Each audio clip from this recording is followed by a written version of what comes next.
Welcome to Teja academy. మనం గతంలో group 2 మెయిన్స్కి సంబంధించి సైన్స్ అండ్ టెక్నాలజీలో 5వ చాప్టర్లో ఉన్నటువంటి వివిధ రకాలైనటువంటి అంతర్జాతీయ సమస్యల గురించి మనం మాట్లాడుతున్నాం. అందులో భాగంగా మనం ఆమ్ల వర్షాలు యాసిడ్ రెయిన్స్ గురించి గతంలో మాట్లాడడం జరిగింది. సరే, గతంలో జరిగిన అంశాలను ఒక 2 నిమిషాలు మాట్లాడుకొని తర్వాత అంశాల్లోకి వెళ్దాం. ముఖ్యంగా ఆమ్ల వర్షాలు యాసిడ్ రెయిన్స్ అంటే pH మానము, సార్ హైడ్రోజన్ యొక్క రుణ సంవర్గ మానాన్ని pH అంటారు. ఈ pH మానము ఎగ్జాక్ట్లీ 7 కంటే లోపల ఉన్న వాటినన్నింటినీ కూడా యాసిడ్స్ అంటాము. యాసిడ్స్ లక్షణాలు ఏ విధంగా ఉంటాయంటే రుచికి పుల్లగా ఉంటాయి. ఇవి ముఖ్యంగా రాతినైనా రాళ్ళనైనా కరిగించుకునే స్వభావాన్ని కలిగి ఉంటాయి. సార్, మనందరికీ తెలిసిందే ఐపీసీసీ నివేదిక ప్రకారం, సార్ ఐపీసీసీ అనేది inter governmental panel on climate change అనేది 1988వ సంవత్సరంలో స్విట్జర్లాండ్ దేశంలోని జెనీవా నగరంలో కేంద్రంగా ఈ ఐపీసీసీ అనే దాన్ని ఏర్పాటు చేయడం జరిగింది. ముఖ్యంగా వరల్డ్ మెటీరియల్ ఆర్గనైజేషన్, ప్రపంచ వాతావరణ సంస్థ, అదేవిధంగా యునెప్ 1972వ సంవత్సరంలో వచ్చిన యునెప్ అనేటువంటి సంస్థ, యునైటెడ్ నేషన్స్ ఎన్విరాన్మెంటల్ ప్రోగ్రామ్ అనేటువంటి ఒక సంస్థ, దీన్ని ప్రపంచ పర్యావరణ సంస్థ అని కూడా అంటారు. ఈ 2 సంస్థలు కలిసి 1988వ సంవత్సరంలో ఐపీసీసీని ఏర్పాటు చేయడం జరిగింది. ఈ ఐపీసీసీ నివేదిక ప్రకారం భారతదేశంలో కానీ ప్రపంచంలో కానీ pH అనేది ఎంత ఉండాలంటే వెరీ ఇంపార్టెంట్, ఇది గుర్తుపెట్టుకోండి. 5.6 కంటే ఎక్కువ, 5.6 pH కంటే ఎక్కువ ఉన్న దాన్ని తక్కువ, 5.6 pH కంటే తక్కువ ఉన్న వాటిని కూడా మనము యాసిడ్ రెయిన్స్ గా ప్రకటించడం జరిగింది. ఎవరు? ఐపీసీసీ నివేదిక ప్రకారం. మామూలుగా మన pH మనం చూస్తుంటే 7 కంటే బిలో. సార్, కొన్ని ప్రాంతాలలో ముఖ్యంగా ప్రపంచంలో అమెరికా కానీ అభివృద్ధి చెందిన దేశాల్లో, సార్ ఉదాహరణకు వర్జీనియా రాష్ట్రంలో 2.2 pH కూడా పడడం జరిగింది. అంటే pH వాల్యూ తగ్గే కొద్దీ దాని ప్రభావాలు అధికంగా ఉంటాయని అర్థం చేసుకోండి. మరి ఆమ్ల వర్షాలను 1800 మొట్టమొదటిసారిగా, సార్ ఎందుకోసం అంటే చాలా ఇంపార్టెంట్, ఒకసారి ఆల్రెడీ అడగడం కూడా జరిగింది. సార్ మనకు 1952వ సంవత్సరంలో రాబర్ట్ ఆంగోస్ స్మిత్, ఇది గుర్తుపెట్టుకోవాలా, రాబర్ట్ ఆంగోస్ స్మిత్ అనేటువంటి సైంటిస్ట్ ఏం చేశారంటే మొట్టమొదటిసారిగా ఈ యాసిడ్ రెయిన్స్ గురించి వివరించడం జరిగింది. ముఖ్యంగా అభివృద్ధి చెందిన దేశాలు, కొన్ని అభివృద్ధి చెందుతున్న దేశాలు ఈ పరిశ్రమల నుంచి కానీ, ఈ విధంగా వెహికల్స్ నుంచి కానీ, ఈ విధంగా కొన్ని రకాలైన రిఫైనరీల నుంచి విడుదలయ్యేటువంటి కొన్ని పారిశ్రామిక పదార్థాల వలనే ఈ ఆమ్ల వర్షాలకు కారణమని మొట్టమొదటిసారిగా 1952వ సంవత్సరంలో రాబర్ట్ ఆంగోస్ స్మిత్ అనేటువంటి వ్యక్తి ఏం చేసింటే యాసిడ్ రెయిన్స్ గురించి చక్కగా వివరించడం జరిగింది. సరే, ఇక్కడ దాకా మనం మాట్లాడుకోవడం జరిగింది. వాటితో పాటుగా ఆమ్ల వర్షాలకు ప్రధానమైన కారణాల గురించి మనం చర్చిస్తే మనందరికీ తెలిసిందే సల్ఫర్ డయాక్సైడ్. ఈ సల్ఫర్ డయాక్సైడ్ అనేది చాలా ఇంపార్టెంట్. ఇది ముఖ్యంగా థర్మల్ విద్యుత్ కేంద్రాల నుంచి విడుదలయ్యేటువంటి సల్ఫర్. సార్, థర్మల్ విద్యుత్ కేంద్రాలు అంటే బొగ్గును ఉపయోగించి విద్యుత్తును తయారు చేసే కేంద్రాలు థర్మల్ విద్యుత్ కేంద్రాలు. ఈ థర్మల్ విద్యుత్ కేంద్రాల నుంచి మనకు సల్ఫర్ అనేటువంటి ఒక మలినం అనేది విడుదలవుతుంది. ఈ సల్ఫర్ ఏం చేస్తుందంటే ఈ గాలిలో ఉన్న ఆక్సిజన్ తో చర్య జరిగి సల్ఫర్ డయాక్సైడ్ అనేటువంటి వాయువు ఏర్పడుతుంది. ఈ విధంగా ఏర్పడినటువంటి కాలుష్యకాన్ని ప్రాథమిక కాలుష్యకం అంటాం. సార్, ప్రాథమిక కాలుష్యము, ద్వితీయ కాలుష్యకం అంటే ఏంటంటే మళ్ళీ మాట్లాడదాం, ఎందుకంటే పర్యావరణ కాలుష్యంలో అనేటువంటి టాపిక్ అంశాలు వస్తాయి. ప్రాథమిక కాలుష్యం అంటే ఏమిటా, ఏ స్థాయిలో విడుదలైతే అట్లే దాని ప్రభావం చూపాల. ద్వితీయ కాలుష్యకం అంటే ప్రాథమిక కాలుష్యకము ఇంకొక కాలుష్య కారకంతో కలిసి ఏర్పడిన దాన్ని ద్వితీయ కాలుష్యకం అంటాం. సరే, ఇది మళ్ళీ మాట్లాడదాం. ఈ విధంగా విడుదలైనటువంటి సల్ఫర్ డయాక్సైడ్ అనేటువంటి వాయువు తిరిగి మళ్ళీ ఏం చేస్తుందంటే ఇంకొక ఆక్సిజన్ తో కలిసి సల్ఫర్ ట్రయాక్సైడ్ గా మారుతుంది. ఈ సల్ఫర్ ట్రయాక్సైడ్ అనేది చాలా ఇంపార్టెంట్. ఇదే మనకి ఏమైతుందంటే ఈ సల్ఫర్ ట్రయాక్సైడ్ అనేటువంటి వాయువు ఏమైతుందంటే ఇది ద్వితీయ కాలుష్యంగా పరిగణిస్తుంది. ఈ విధంగా విడుదలైనటువంటి ఈ సల్ఫర్ ట్రయాక్సైడ్ ఈ నీటితో చేరి జరిగినప్పుడు మనకు H2SO4 అనేటువంటి సల్ఫర్ డయాక్సైడ్ అనే ముఖ్యంగా సల్ఫ్యూరిక్ ఆమ్లం అనేటువంటి ఒక యాసిడ్ విడుదలవుతుంది. ఈ విధంగా సల్ఫ్యూరిక్ ఆమ్లం ఏమవుతుందంటే ఆమ్ల వర్షాల రూపంలో భూమి మీదకి చేరి అనేక రకాల ప్రభావాలకు కారణమవుతుంది. ఇది సల్ఫర్ డయాక్సైడ్ గురించి. సార్, మీరు ఈ ఈక్వేషన్స్ గుర్తుపెట్టుకోవాల్సిన అవసరం లే, క్రియాజనకాలు క్రియాజన్యాలు అవసరం లే, జస్ట్ మీ బ్రెయిన్ లో ఫీడ్ చేయాల్సింది ఏంటంటే సల్ఫర్ డయాక్సైడ్ వాయువు. ఈ సల్ఫర్ డయాక్సైడ్ వాయువు ఎక్కడి నుంచి విడుదలవుతుందంటే సల్ఫర్ అనేటువంటి మూలకం ముఖ్యంగా థర్మల్ విద్యుత్ కేంద్రాల నుంచి, ముఖ్యంగా రిఫైనరీల నుంచి కూడా విడుదలవుతుందని గుర్తుపెట్టుకోండి. దానితో పాటుగా మనందరికీ తెలిసిందే ప్రపంచంలో ముఖ్యంగా మన భారతదేశంలో రసాయనిక ఎరువులు వాడకం ఎక్కువగా ఎక్కువగా ఉంటుంది. ఎక్కడైతే రసాయనిక వాడకం ఎరువులు ఎక్కువ వాడకం ఉంటుందో అక్కడ నుంచి నైట్రోజన్ ఆక్సైడ్స్ ఎక్కువగా విడుదలవుతాయి. ఈ విధంగా విడుదలైనటువంటి ఈ నైట్రోజన్ ఆక్సైడ్స్ ఏమైతాయంటే గాలితో చర్య జరిపి ముఖ్యంగా నీటితో చర్య జరిపి ఈ నైట్రోజన్ ఆక్సైడ్ ఏం చేస్తాయంటే ఒక్కొక్కసారి ఈ నైట్రోజన్ ఆక్సైడ్ ఉదాహరణకు నైట్రిక్ ఆక్సైడ్ అనుకున్నాం, ఇది ఓజోన్తో చర్య జరుగుతుంది సార్. ఓజోన్ అంటే స్ట్రాటోస్ఫియర్ లో ఉన్న ఓజోన్ కాదు, మన ఈ భూమి మీద ఉన్నటువంటి ఓజోన్.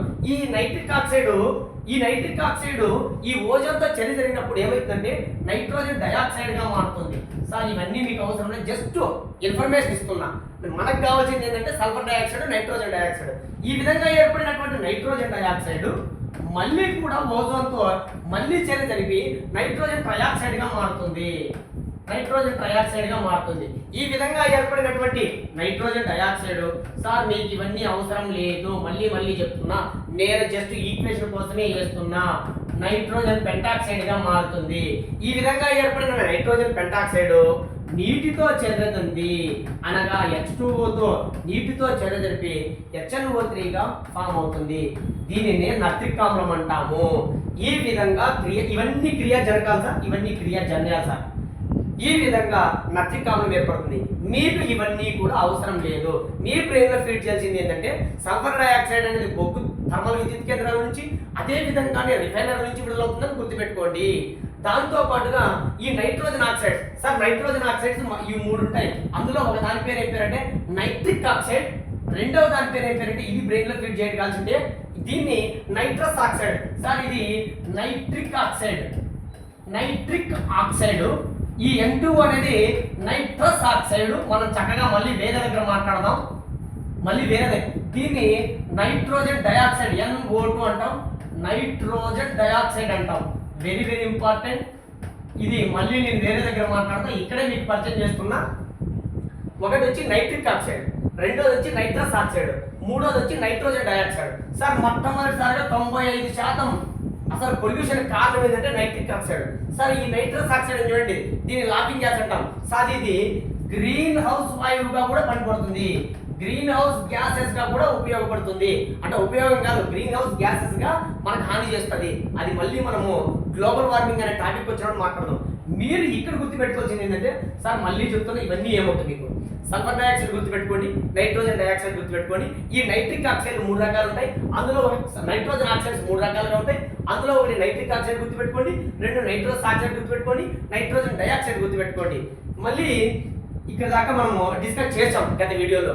ఇంకా ఏం మాట్లాడామంటే ఈ ఆమ్ల వర్షాల ఎఫెక్ట్ ఏ విధంగా ఉంటుందని మాట్లాడుకున్నాం. సరే ఆమ్ల వర్షాల ఎఫెక్ట్ ఏ విధంగా ఉంటుందంటే ముఖ్యంగా మానవుల మీద తీసుకున్నాం అనుకోండి, ఒకవేళ మానవుల మీద కానీ ఈ యాసిడ్ రైన్స్ కానీ పన్నాయి అనుకోండి, మన బాడీలో చర్మంలో మెలనిన్ అనేటువంటి ఒక ప్రోటీన్ ఉంటుంది. దీనివల్లనే మనకి చర్మం గాఢ రంగులో నలుపు రంగులో ఉంటుందని మాట్లాడుకున్నాం. ఇప్పుడు ఈ నలుపు రంగులో ఉండడం వల్ల సూర్యుడి నుంచి వచ్చేటువంటి ఏవైనా కిరణాలను మన శరీరంలోనికి ప్రవేశించకుండా ఉంటుంది. కానీ మన చర్మం మీదకి యాసిడ్ రైన్స్ పడినాయి అనుకోండి, మనలో ఉన్నటువంటి ప్రోటీన్ ఒక కొత్త రకమైనటువంటి పసుపు రంగులో ఉత్పత్తి అయ్యేటువంటి ప్రోటీన్ తయారు చేస్తుంది. దాని పేరు ఏం పేరంటే జాంతో ప్రోటీన్. సార్ చాలా ఇంపార్టెంట్, బ్రెయిన్ లో బాగా ఫిట్ చేయాలి. జాంతో ప్రోటీన్ అనేటువంటి ప్రోటీన్ ఉత్పత్తి అవుతుంది. ఈ ప్రోటీన్ ఏ రంగులో ఉంటుందంటే సార్ పసుపు రంగులో ఉంటుంది. బ్లాక్ రంగులో ఉండడం మన చర్మానికి చాలా మంచిది. ఏ విధమైన హానికరమైనటువంటి సూర్యకిరణాలు కానీ లోనికి చేరవు. ఎప్పుడైతే జాంతో ప్రోటీన్ పసుపు రంగులో ఉందో ఈ సూర్యుని వైపుకు ముఖ్యంగా మనము ఎండలోకి ప్రవేశించినప్పుడు ఈ సూర్యరశ్మిలో ఉన్నటువంటి సూర్యకిరణాలు, హానికరమైన సూర్యకిరణాలు మన చర్మంలోకి చొచ్చుకు వెళ్ళేటువంటి అవకాశం ఉంది.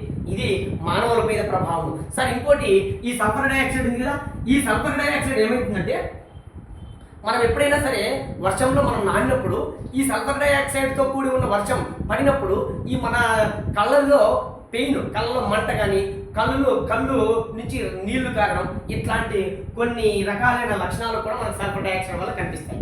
సార్ జస్ట్ బ్రెయిన్లో ఫీడ్ చేయండి, కానీ ఎగ్జామ్ హాల్లో తరచుగా అడుగుతున్నది మాత్రం జాంతో ప్రోటీన్ మర్చిపోద్దండి. గతంలోనే మనం డిస్కస్ చేసినాం. మరి సార్ మొక్కల మీద ఏ విధమైన ప్రభావం చూపుతుంది సార్ అంటే మొక్కల్లో ముఖ్యంగా మనకి అందరికీ తెలిసింది ఈ పత్రం కానీ తీసుకున్నామంటే పత్రంలో ఉన్నటువంటి సార్ ఒక వర్ణకం ఉంటుంది, దాని పేరు క్లోరోఫిల్. సార్ ఈ వర్ణకం క్లోరోఫిల్ అనేది ఉండడం వల్లనే పత్రాలన్నీ కూడా గ్రీన్ కలర్ లో ఉన్నాయి. ఎప్పుడైతే ఈ ఆమ్ల వర్షాలు పత్రాల మీద పడినప్పుడు ఈ క్లోరోఫిల్ అనేటువంటి, క్లోరోఫిల్ అంటే తెలుగులో పత్రహరితం అంటాం సార్. ఇది గ్రీన్ రంగులో కారణం ఏంటంటే క్లోరోఫిల్ అనేటువంటి ఒక పత్రహరితం. ఎప్పుడైతే ఈ యాసిడ్ రేస్ దీని మీద పడతాయో దీంట్లో ఉన్నటువంటి క్లోరోఫిల్ కంటెంట్ అంతా అంటే ఆకుపచ్చ రంగులో ఉన్న కారణమయ్యేటువంటి ఒక వర్ణకం, ఒక రంగునిచ్చే పదార్థం మొత్తం దాని పేరు క్లోరోఫిల్ అంటాం. ఈ క్లోరోఫిల్ అనేది గ్రీన్ కలర్ లో నుండి మారిపోతుంది. ఎప్పుడైతే క్లోరోఫిల్ చనిపోతుందో అది గ్రీన్ కలర్ లో ఉండదు. దీన్ని ఏమంటామంటే మనము టెక్నికల్ వర్డ్ క్లోరోసిస్ అంటాము. సార్ క్లోరోఫిల్ మళ్ళీ చెప్తున్నా సార్, పత్రాలు ఉన్నాయి, పత్రాలు గ్రీన్ కలర్ లో ఉంటాయి. పత్రాలకి ఎందుకు గ్రీన్ కలర్ లో ఉంటాయంటే పత్రాలలో ఒక వర్ణకం ఉంటుంది. సార్ మన చర్మం నలుపు రంగులో ఉండడానికి గల కారణమైన వర్ణకం ఏంటి? మెలనిన్ అని చెప్పుకున్నాం. అదే విధంగా పత్రాలు గ్రీన్ కలర్ లో ఉండడానికి గల కారణమైన వర్ణకం ఏంటి? క్లోరోఫిల్. సార్ 3 వర్ణకాలు మీకు పరిచయం చేస్తా. మన బ్లడ్ ఉంది కదా, బ్లడ్ ఎరుపు రంగులో కారణమైనటువంటి వర్ణకం ఏంటి? హీమోగ్లోబిన్. మన బ్లడ్ ఎరుపు రంగులోకి ఉండడానికి గల కారణమైన హీమోగ్లోబిన్ ఎట్లయితే ఉందో, మన చర్మంలో ఏ విధంగా అయితే మన మెలనిన్ అనేటువంటి వర్ణకం ఉందో నలుపు రంగులో ఉండడానికి, అదే విధంగానే పత్రాలన్నీ కూడా, వృక్షాలలో ఉన్న పత్రాలన్నీ కూడా గ్రీన్ కలర్ రావడానికి గల కారణమైన వర్ణకం ఏంటంటే క్లోరోఫిల్. ఎప్పుడైతే ఈ యాసిడ్ రేంజ్ ఈ పత్రాల మీద పడినప్పుడు ఈ క్లోరోఫిల్, ఈ గ్రీన్ కలర్ లో ఉన్న క్లోరోఫిల్ ఏమవుతుందంటే క్లోరోఫిల్ రంగా చనిపోతుంది. అంటే గ్రీన్ కలర్లోకి మారదు, పసుపు రంగులోకి మారుతుంది. ఈ విధంగా పసుపు రంగులోకి మారడాన్ని ఏమంటామంటే టెక్నికల్ గా క్లోరోసిస్ అంటాం. అంటే క్లోరోఫిల్ గ్రీన్ కలర్ కాకుండా మారిపోవడానికి క్లోరోసిస్ అంటాం. అదే విధంగానే ఒకటి క్లోరోసిస్ జరుగుతుంది, అనగా క్లోరోఫిల్ వెళ్ళిపోతుంది. అదే విధంగా ఈ పత్రాల్లో ఉన్నటువంటి ఇదంతా కణజాలం సార్, టిష్యూ అంటాం. ఏంలా సెల్స్ అన్ని గుంపును, కణాల గుంపును కణజాలం అంటాం. సరే మనకి అది టెక్నికల్ వర్డ్ సైన్స్ లో వస్తుంది. జస్ట్ ఇక్కడ గుర్తుపెట్టుకోవాల్సింది ఏంటంటే ఈ పత్రాల్లో ఉన్నటువంటి మొత్తం కణజాలం అంతా, టిష్యూ అంతా బ్రేక్ అవుతుంది, టిష్యూ అంతా ఆ విధంగా మొత్తం చెడిపోతుంది, టిష్యూ అంతా వెళ్ళిపోతుంది. దీన్ని ఏమంటామంటే మనము నెక్రోసిస్ అంటాము. సార్ టెక్నికల్ వర్డ్ నెక్రోసిస్ అంటే ఏమిలా తెలుగులో కణజాల క్షయము. సార్ క్లోరోసిస్, నెక్రోసిస్ మళ్ళీ చెప్తున్నా, కణజాల క్షయము. ఇది గతం వరకు మాట్లాడుకున్నాం, ఒకసారి చెక్ చేసుకోండి. సార్ క్లోరోసిస్ అంటే క్లోరోఫిల్ బ్రేక్ కావడం, క్లోరోఫిల్ విచ్ఛిన్నం కావడం, క్లోరోఫిల్ నాశనం కావడం. నెక్రోసిస్ అంటే కణజాలాలని నాశనం కావడం. సార్ కణజాలం అంటే ఏమిటో కణాల యొక్క గుంపు. ప్రతి జీవి కణాలపై మనందరికీ తెలిసిందే. పత్రాల్లో కూడా కణాలు ఉంటాయి, ఎక్కడ చూసినా కణాలు ఉంటాయి. ట్రీ మొత్తం మానవ బాడీలో కణాలు ఉంటాయి. ఈ విధంగా పత్రాల్లో ఉన్నటువంటి కణాల యొక్క గుంపు అయిన కణజాలం అంతా కూడా బ్రేక్ అవుతుంది, దాన్ని నెక్రోసిస్ అంటాం. అట్లా కాకుండా క్లోరోఫిల్ వెళ్ళిపోతే దాన్ని క్లోరోసిస్ అంటాం. ఇది ఎప్పుడైతే ఇవన్నీ చనిపోతాయో అప్పుడు పంట ఆటోమేటిక్గా దిగుబడి తగ్గుతుంది. ఎందుకంటే గ్రీన్ కలర్ ఉంటేనే సూర్యరశ్మి పీక్ ఉంటుంది, ఫోటోసింథసిస్ అనగా కిరణజన్య సంయోగం జరుగుతుంది. ఇవి బ్రేక్ అయినప్పుడు ఏమైందంటే ఫోటోసింథసిస్ జరగదు. ఈ విధంగా పంట దిగుబడి తగ్గిపోయి రేపు భవిష్యత్తులో ఆహార ధాన్యాల కొరత ఏర్పడే ప్రమాదం ఉంది. ఒకటి. రెండవ సార్, మరి నేల మీద పడినాయనుకో, యాసిడ్ రైన్స్ నేల మీద పడినాయనుకో, ఈ ఆమ్లాలు ఈ యాసిడ్ రైన్స్ పడినాయనుకోండి, నేలలని చౌడు బారిపోతాయి. అంతేకాకుండా నేలలో ఉన్నటువంటి కొన్ని భార లోహాలు ఉన్నాయి. ఉదాహరణకు పాదరసం కానీ, ఉదాహరణకు క్యాడ్మియం కానీ, ఇట్లాంటివన్నీ కూడా ఈ యాసిడ్ రైన్స్ పడినప్పుడు ఈ యాసిడ్ రైన్స్ కరిగిపోయి భూగర్భ జలాల్లోకి వెళ్తాయి. ఈ భూగర్భ జలాల్లో కానీ మానవులు కానీ జంతువులు కానీ తాగినప్పుడు డిఎన్ఏలో మార్పులు వచ్చి క్యాన్సర్లు వచ్చే ప్రమాదం ఉందని మాట్లాడుకున్నాం. సార్ అదే విధంగానే ఈ యాసిడ్ రైన్స్ ఎక్కడైనా సరే జలాశయాలు, ముఖ్యంగా చెరువుల్లో కానీ గుంటల్లో కానీ పడినప్పుడు, ఈ విధంగా చెరువుల్లో కానీ గుంటల్లో కానీ పడినప్పుడు మనందరికీ తెలిసిందే, ఎప్పుడైతే ఈ చెరువుల్లోనూ గుంటల్లో పడినప్పుడు ఈ ఫిషెస్ ఉంటాయి కదా, ఈ ఫిషెస్ ఏమైపోతాయంటే మొత్తం ఈ యాసిడ్స్ కు ఈ ఫిషెస్ అంతా చనిపోయే ప్రమాదం ఉంది. ఎప్పుడైతే ఫిషెస్ అన్ని చనిపోతాయో దాన్ని ఫిష్ గ్రే యార్డ్ అంటారు.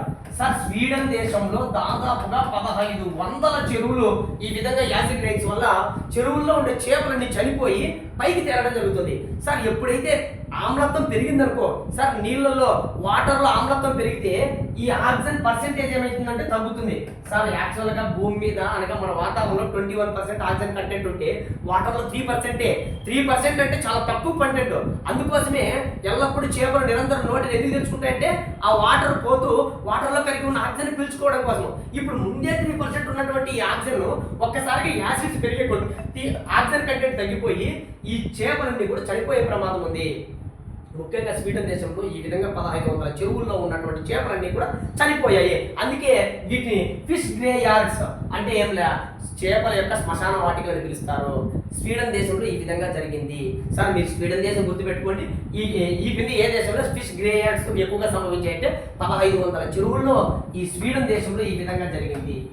ఇది ముఖ్యంగా చెరువుల మీద జరిగినటువంటి జలాశయాల్లో జరిగింది. ఇంకోటి సార్, ఈ జలాశయాలు ఏమవుతుందంటే జాగ్రత్తగా అండి, ముఖ్యంగా ఈ జలాశయాల్లో ఈ కప్పరాలతో కొన్ని జీవులు ఉంటాయి. ఉదాహరణకు లైక్ ఆల్చిప్పలు. కప్పరం అంటే ఏం లేదు సార్, ఇప్పుడు మనం మామూలుగా నత్త అంటాం చూడండి, నత్త మన ప్రాంతాల్లో నత్త అంటాము. ఈ నత్తలు ఏమైందంటే పైన బొక్కు ఉంటుంది, పైన కప్పరం అంటాం సైంటిఫిక్ నేమ్. ఈ కప్పరాలన్నీ కూడా కప్పరం ఉండడం వల్ల నత్త యొక్క శరీరం చూడండి చాలా మృదువుగా, చాలా స్మూత్గా, చాలా మెత్తగా ఉంటుంది. ఎప్పుడైతే ఈ కప్పరం లోపల ఉంటే ఇది తనను తాను సర్వైవ్ చేయగలదు. కానీ ఎప్పుడైతే ఈ యాసిడ్ రైన్స్ పన్నాయి అనుకోండి, ఈ జలాల్లో నివసించే, ఈ నీటిలో నివసించేటువంటి ఈ కప్పరాలు ఏమైతే యాసిడ్కు కరిగినప్పుడు వాటి నేచర్ దెబ్బతినిపోయి ఆ పల్చగా, ఆ మెత్తగా ఉన్నటువంటి చర్మము ఈ నీటిలో సర్వైవ్ కాలేదు. తద్వారా అవి కూడా చనిపోయే ప్రమాదం ఉంది. తద్వారా జీవ వైవిధ్యానికి పెను ముప్పుగా పరిగణించడం జరుగుతుంది ఆమ్ల వర్షాలు. మరి ఇన్ని నష్టాలు ఉన్నాయి ఆమ్ల వర్షాలు. సరే మరి ఆమ్ల వర్షాల వల్ల ఇంకా ఏమైనా నష్టాలు ఉంటాయంటే ముఖ్యంగా ఈ చారిత్రాత్మక కట్టడాలు. సార్ మనందరికీ తెలిసిందే, వెరీ వెరీ ఇంపార్టెంట్, తాజ్మహల్ గురించి మాట్లాడినా. ఈ తాజ్మహల్ మనందరికీ తెలిసిందే షాజహాన్ కట్టించినటువంటి ఒక అద్భుతమైనటువంటి ప్రపంచ వింతల్లో ఒకటి. ఈ తాజ్మహల్ ఏమైతుందంటే రోజు రోజుకు ఈ తాజ్మహల్ పాలరాయి ఉంది కదా, ఈ పాలరాయి ఏమైతుందంటే పసుపు రంగులోకి మారుతుంది. ఎందుకు పసుపు రంగులోకి మారుతుందంటే సార్ చాలా ఇంపార్టెంట్, ముఖ్యంగా ఈ తాజ్మహల్ దాని పక్కన మధుర రిఫైనరీ ఉంది. ఇది కూడా ఎన్నోసార్లు అడిగినటువంటి ప్రశ్నే సార్. ఇవన్నీ గతంలోనే వీడియోలోనే మాట్లాడినా, ఒకసారి మీరు చెక్ చేసుకోండి. ఈ మధుర రిఫైనరీ నుంచి ఏమైతుందంటే సల్ఫర్ అనేది విడుదలవుతుంది. ఈ మధుర రిఫైనరీ నుంచి విడుదలవుతున్నటువంటి ఈ సల్ఫర్ డయాక్సైడ్ గా మారిపోయి ఆ నీటితో జరిగి ఈ తాజ్మహల్ మీద పడడం వల్ల తాజ్మహల్ ఒక వైపు అంతా, ముఖ్యంగా ఈ మధుర ప్రాంతం వైపు ఉన్న ప్రాంతం వైపు అంతా కూడా పసుపు రంగులోకి మారుతుంది. దీన్ని ఏమంటామంటే very very important, marble cancer. Sir గుర్తుపెట్టుకోమన్నా మీరు ఏ విధంగా గుర్తుపెట్టుకుంటారంటే, ముఖ్యంగా మన మొఘల్ సామ్రాజ్యంలో ఫరూక్ షియర్కు క్యాన్సర్ ఉండేది, అట్లే గుర్తుపెట్టుకోండి మార్బుల్ క్యాన్సర్. అట్లా కాకోకుండా ఈ ఆమ్ల వర్షాలు ఒకవేళ మార్బుల్ పాలరాయి మీద పడితే ఓకే, అట్లా కాకుండా మామూలు రాళ్ళ మీద పడింది అనుకో, దాన్ని ఏమంటామంటే స్టోన్ లెప్రసీ. గుర్తుపెట్టుకోమన్నా స్టోన్ లెప్రసీ. సార్ ప్రతి పదము కూడా ఇంపార్టెంటే. స్టోన్ అంటే రాయి, దీన్ని రాతి కుష్టు అని కూడా అంటారు. రాతి కుష్టు ఈ విధంగా దాని మీద పడితే ఒకటి, దీని మీద పడితే ఒకటి. సార్ మార్బుల్ మీద పడితే మార్బుల్ క్యాన్సర్ గుర్తుపెట్టుకోండి. మామూలు రాళ్ళ మీద, సాధారణమైన రాళ్ళ మీద పడితే దాన్ని స్టోన్ లెప్రసీ అంటారు. ఈ విధంగా మనం గతంలో ఇక్కడ దాకా మనం మాట్లాడుకోవడం జరిగింది. సార్ మరి ఈ యాసిడ్ రైన్స్ ఈ విధంగా పడినప్పుడు మన భారతదేశంలో ఏమైనా కొన్ని ప్రాంతాల్లో పడ్డాయంటే, మన భారతదేశంలో మొదటిసారిగా 1974వ సంవత్సరంలో ముంబై నగరంలో గుర్తించడం జరిగింది సార్ యాసిడ్ రైన్స్. ఈ ముంబై నగరంతో పాటుగా అనేకమైన నగరాలు, ముఖ్యంగా హైదరాబాద్ కావచ్చు, ముఖ్యంగా కలకత్తా కావచ్చు, ముఖ్యంగా చెన్నై కావచ్చు, ఇట్లాంటి అనేక ప్రాంతాల్లో యాసిడ్ రైన్స్ మన ఇండియాలో కూడా పడుతున్నాయి. అయితే ఈ మధ్యకాలంలో యాసిడ్ రైన్స్ అనేదానికంటే దీన్ని ఆమ్ల అవక్షేపణం అంటున్నారు. సార్ ఏంటో చూద్దాం. ఆమ్ల వర్షాలు, ఆమ్ల అవక్షేపణం. సార్ ఏవిలా ఆమ్ల వర్షాలు అంటే చాలా మంది ఏమనుకుంటారంటే వర్షపు నీళ్ళే యాసిడ్స్ అనేవి వర్షపు నీటిలో కలిగి వస్తాయి అనుకుంటాను. కానీ ఇక్కడ అవక్షేపణ రూపంలో కూడా పడతాయి. సార్ అవక్షేపణ రూపం అంటే ఏమిలే, మంచు రూపంలో కూడా పడవచ్చు, మంచు రూపంలో కూడా కింద పడవచ్చు, వాటర్ రూపంలో పడవచ్చు. దాంతో పాటుగా ఈ ఆమ్ల అవక్షేపణంలో మళ్ళీ ఇక్కడ మనం ఇది డిస్కస్ చేయాలంటే ఆమ్ల వర్షాలు ఎన్ని రకాలు గుర్తుపెట్టుకోండి. ఒకటి పొడి ఆమ్ల వర్షాలు. సార్ మిమ్మల్ని ఎగ్జామ్ హాల్లో ఏం అడగడు, కానీ అర్థం కావడం కోసమే చెప్తున్నా మీకు. సార్ అవక్షేపణం అంటే చాలా మంది వర్షం రూపంలో కురుస్తాయి అనుకుంటున్నారు. వర్షం రూపంలో కురవు. ఎక్కువ భాగం ఈ మధ్య కాలంలో వర్షం రూపంలో కంటే పొగ రూపంలో కలుస్తాయి. ఇప్పుడు పొగ వస్తుంది కదా, ఆ పొగ రూపంలోనే కింద పడుతున్నాయి సల్ఫర్ డైఆక్సైడ్, నైట్రోజన్ ఆక్సైడ్స్. అదేవిధంగా మంచు కురుస్తుంది కదా, ఆ మంచుతో పాటుగా కింద పడుతున్నాయి. మనం ఏమనుకుంటున్నామంటే వర్షం రూపంలోనే కురుస్తాయి అనుకుంటున్నాం. వర్షం రూపంలోనే కదా సార్, వర్షాలు కాకపోయినా పొగ ఉంటుంది, ఆ పొగలో సల్ఫర్ డైఆక్సైడ్, నైట్రోజన్ ఆక్సైడ్ వచ్చి కింద పడుతున్నాయి. అదేవిధంగా మంచు ఉంది కదా, ఆ మంచు కూడా కింద పడుతున్నాయి. ఈ విధంగా మంచు రూపంలో కూడా పడవచ్చు. ఇక్కడ చూద్దాం. ఆమ్ల వర్షాలు రెండు రకాలు సార్. ఒకటి పొడి ఆమ్ల వర్షాలు, రెండు తడి ఆమ్ల వర్షాలు. సార్ పొడి ఆమ్ల వర్షాలు అంటే ఏమిలే, ఇక్కడ చూడండి, ఇది సల్ఫర్ డైఆక్సైడ్ అనుకోండి, ఇవన్నీ నైట్రోజన్ ఆక్సైడ్స్ అనుకున్నాం. ఈ సల్ఫర్ డైఆక్సైడ్, నైట్రోజన్ ఆక్సైడ్ ఏమైతే ఈ దుమ్ము ధూళి రేణువులు ఉంటాయి కదా, ఈ ఇవన్నీ దుమ్ము ధూళి రేణువులు అనుకో, ఈ దుమ్ము ధూళి రేణువుల దగ్గర ఈ sulphur dioxide nitrogen oxide direct కింద పడతాయి. దుమ్ము ధూళి రేణువులతో కలిసి కింద పడతాయి. కింద ఎక్కడ ఉదాహరణకు మొక్కల మీద పడవచ్చు. సరే జస్ట్ వినండి, మిమ్మల్ని రేపు ఎగ్జామ్ అడగడు. మొక్కల మీద, రాతి కట్టడాల మీద, మొక్కల మీద, పత్రాల పైన, గాజు పైన, ఎక్కడంటే ఎక్కడ పడతాయి సార్? రాళ్ళ మీద, మామూలు రాళ్ళ మీద పడతాయి. మరి అలాగే ఉంటాయి. అలాగే ఉన్నప్పుడు ఒకవేళ ఈ విధంగా చేరినటువంటి సల్ఫర్ డైఆక్సైడ్ నైట్రోజన్ ఆక్సైడ్ దుమ్ముతో కలిసి ఉన్నాయి కదా, వర్షం పడింది అనుకో, వెంటనే అక్కడే కరిగిపోయి కింద దాని మీద పడతాయి. ఇటువంటి ఆమ్ల వర్షాలు ఏమంటారంటే పొడి ఆమ్ల వర్షాలు అంటారు. సరే పొడి ఆమ్ల వర్షాలు అంటే దుమ్ము ధూళితో కలిసి కట్టడాల మీదకి కానీ రాళ్ళ మీదకి కనబడతాయి. సార్ ఇక్కడ చూడండి, తడి ఆమ్ల వర్షాలు పేర్లోనే ఉంది సార్. ఇవి గాలిలోనే సల్ఫర్ డైఆక్సైడ్, గాలిలోనే నైట్రోజన్ ఆక్సైడ్స్ ఉంటాయి. ఇవి కిందికి ఏం రావు. ఇవి ఏం చేస్తాయంటే నీళ్ళతో కానీ మంచుతో కానీ కరిగి కింద పడతాయి. వీటిని పొడి ఆమ్ల వర్షాలు అంటారు. సారీ తడి ఆమ్ల వర్షాలు అంటారు. తడి అంటే ఏం లేదు సార్, పైనే కలిసిపోయి కిందికి వస్తాయి. పొడి అంటే ఏం లేదు సార్, అవి కిందికి వచ్చేసి మళ్ళీ నీళ్ళలో కలుస్తాయి. ఇవి కొంచెం గుర్తుపెట్టుకోండి. మిమ్మల్ని రేపు ఎగ్జామ్ హాల్లో ఏం అడగడు సార్. ఎప్పటికీ ఎవర్ గ్రీన్ బిట్లు ఏంటంటే యాసిడ్ రైన్స్ ఎవరు కనుక్కున్నారు? 1952వ సంవత్సరంలో Robert Angus Smith. Acid rains IPCC ప్రకారం ఎంత? 5.6. మామూలుగా అయితే యాసిడ్స్ అంటే 7 కంటే pH లోపల ఉంటే దాన్ని యాసిడ్స్ అంటాము. ముఖ్యంగా 2.2 కూడా వర్జీనియా రాష్ట్రంలో కురిసినాయి. ఎక్కువ భాగము 5.5 లోపల ఉండే ఎక్కువ కురుస్తాయి అని గుర్తుపెట్టుకోండి. దాని ప్రమాదకరం. ముఖ్యంగా జాంతోప్రోటీన్ మన బాడీలో గుర్తుపెట్టుకోండి. ముఖ్యంగా జాంతోప్రోటీన్తో పాటుగా మార్బుల్ క్యాన్సర్. సార్ మర్చిపోతుందండి, మార్బుల్ క్యాన్సర్ అది స్టోన్ లెప్రసీ అంటే మామూలుది. 1-2 సార్లు నేను ఏ విధంగా చెప్తానో అవే గుర్తుపెట్టుకోండి. ఆమ్ల అవక్షేపణం అంటున్నారు. సార్ ఆమ్ల వర్షాలంటే మన బ్రెయిన్లో ఏమనుకుంటామంటే వర్షం రూపంలో కురుస్తాయి అనుకుంటున్నాం.